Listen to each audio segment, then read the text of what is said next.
हाथी और रस्सी की कहानी।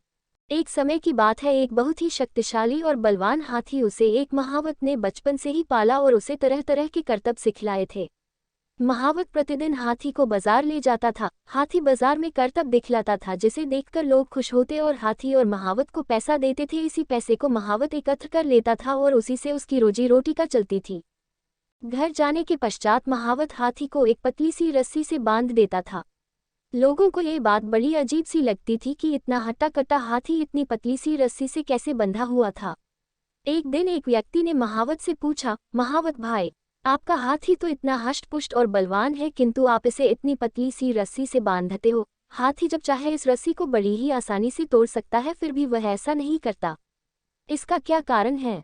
उस व्यक्ति की बात सुनकर महावत बोला, कई साल पहले जब मैं हाथी को जंगल से लेकर आया था, तब हाथी छोटा था। तब मैं इसे इसी तरह की पतली सी रस्सी से बांधा करता था। उस समय हाथी बहुत छोटा था। उसने कई बार इस रस्सी को तोड़ने का प्रयास किया, किंतु बचपन में वह इसे नहीं तोड़ सका। धीरे धीरे उसके मन में यह बात बैठ गई कि वह कभी भी इस रस्सी को नहीं तोड़ पाएगा।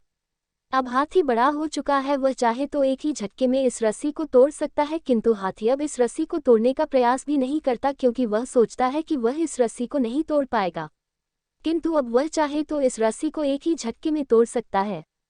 व्यक्ति को सारी बात समझ में आ गई कि किसी भी जीव के दिमाग में जो बात बैठ जाए वह सारी उम्र उसके साथ रहती है। शिक्षा। हाथी की कहानी से हमें शिक्षा मिलती है कि जो बात बचपन में हमारे दिलो दिमाग में बैठ जाती है वह सारी उम्र साथ रहती है। इसीलिए बच्चों को बचपन में अच्छी सीख देनी चाहिए ताकि वह सारी उम्र उस पर अमल कर सकें।